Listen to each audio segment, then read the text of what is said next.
The Slight of Duryodhana, Skanda 10, Chapter 75. The fame of Yudhishthira went abroad. All sang the glory of Rajasuya sacrifice. Duryodhana became filled with jealousy. One day, King Yudhishthira was seated on a golden throne in the assembly hall, prepared by Maya, with Krishna and others around him.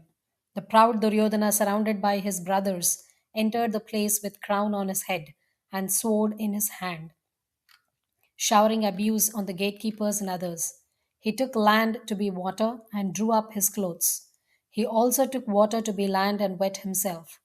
The Maya displayed by Maya in the preparation of the assembly ground caused this delusion. Bhima laughed, and the females and the other kings laughed too. Though forbidden by Yudhishthira, Krishna, however, approved their laughter.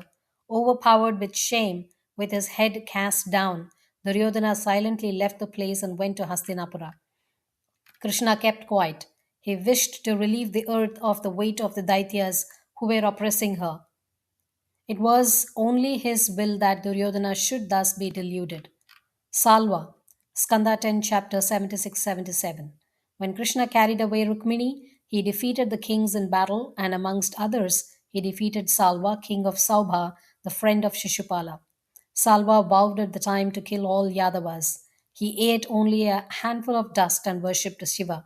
After a year, Shiva became pleased with his worship and asked the king to name a boon. He prayed for an invulnerable chariot that would carry terror to the Yadavas. At the bidding of Shiva, Maya prepared an iron chariot called Saubha, which could move at will to any place. Mounted on this chariot, Salva attacked Dwaraka with his large army. He threw weapons, stones, trees, and serpents from above and demolished walls and gardens. The people of Dwaraka became very much oppressed. Pradyumna and other Yadavas engaged in fight with Salva and his army. Salva's chariot was sometimes visible and sometimes not. It now rose high and now came low. With difficulty, Pradyumna killed Dyumat, the general of Salva. But still the fight went on for 7 days and 7 nights. Krishna had been at Hastinapura. He felt misgivings and hurried to Dwaraka with Rama. The fight was then going on. Krishna placed Rama in charge of the town and himself went to fight with Salva. Salva tauntingly addressed Krishna, who gave the king a heavy blow with his club. Salva disappeared. Instantly, a man came and informed Krishna that he was a messenger from Devaki.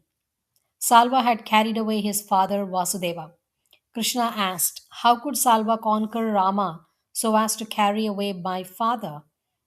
But he had scarcely finished when Salva appeared with somebody like Vasudeva saying, O fool, here is your father. I will kill him in your presence. Save him if you can. He then cut off the head of Vasudeva and entered the chariot. Krishna found this was all the Maya of Salva, and in reality, his father was neither carried off nor killed. He broke the chariot, Saubha, with his club. Salva left the chariot and stood upon the earth, club in hand. Krishna cut off his hands and then cut off his head with the chakra. Dantavakra and Vidurada. Skanda 10, chapter 78. Dantavakra was a friend of Shishupala, Salva, and Poundraka. He came to attack Sri Krishna with club in hand and seeing him exclaimed, It is good fortune that I see you. You are our cousin. But still you have killed our friends and you now want to kill me. I will therefore kill you with this club. Sridhara gives a second meaning to the shloka. At the end of his third birth, Dantavakra was to regain his place in Vaikuntha. Shishupala and Dantavakra, as explained before, were Jaya and Vijaya, gatekeepers of Vaikuntha.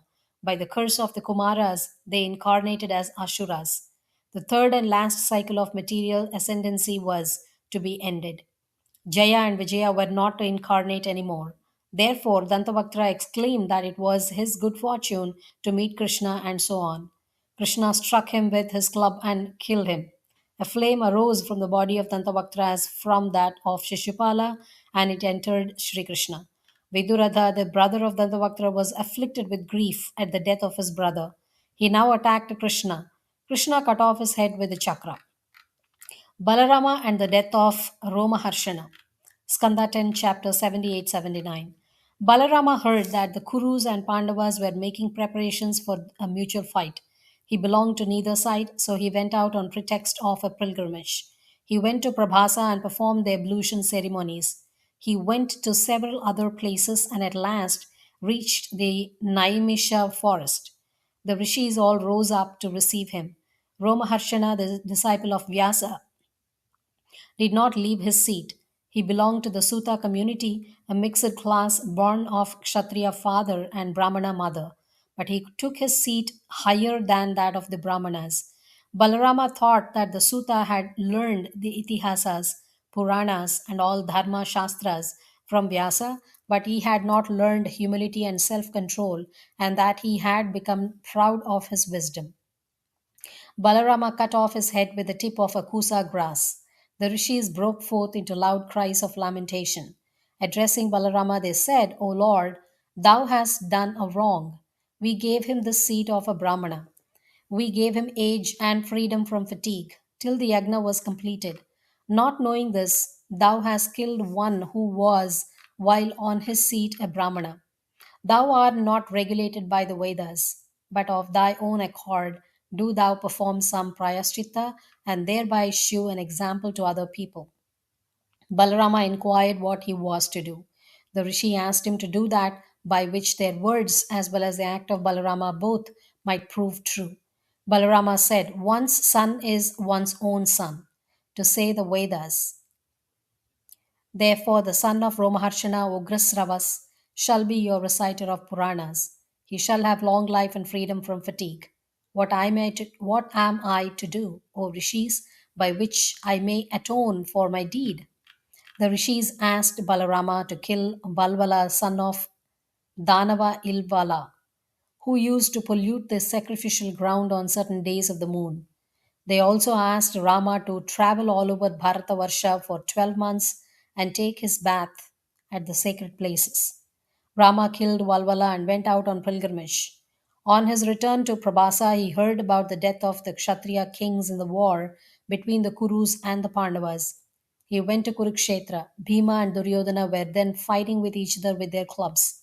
Balarama tried to bring about peace, but they did not heed his words. He then returned to Dwaraka. Balarama once more went to Naimisha and he was adored by the rishis. Sri Daman, Skanda 10, chapter 80-81. Krishna had a Brahmana fellow student by name Sri Daman. He was well read in the Vedas, self controlled and contented. He had a wife. He lived on whatever was freely given to him by others. His wife was ill clad and ill fed, like himself. One day she approached her husband and said, Husband, your friend is the Lord of Lakshmi herself. Go to him, and he will give you wealth. He gives even his own self to those that meditate on his lotus feet. What cannot that Lord of the universe give to those that worship him with some desire? Being repeatedly pressed by his wife, he at last resolved to go to Krishna, thinking that the sight of his friend would be his greatest gain. He asked his wife for some offering for his friend. She begged for handfuls of flattened rice from the Brahmanas and tied that up in one corner of her husband's rag. The Brahmana went to Dwaraka, thinking all the way how he could meet Krishna. He passed through certain apartments and went into one of the rooms. Krishna was seated with one of his wives.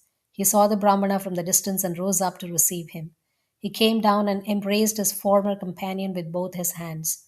Krishna gave him a respectful welcome and a seat by his own side. He then talked with him about the old reminiscences of student life, how they passed their days at the residence of Sandipani, how faithfully they carried out the behests of the Guru and his wife, how necessary it was to respect the Guru, and such other topics. He then smilingly looked at the Brahmana and said, What have you brought for me from your house? Even the smallest thing brought by my bhaktas becomes great by their love, while the largest offerings of those that are not devoted to me cannot please me.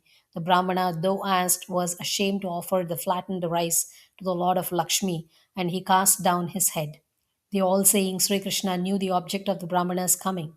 He found that the Brahmana had not at first worshipped him with the object of attaining wealth.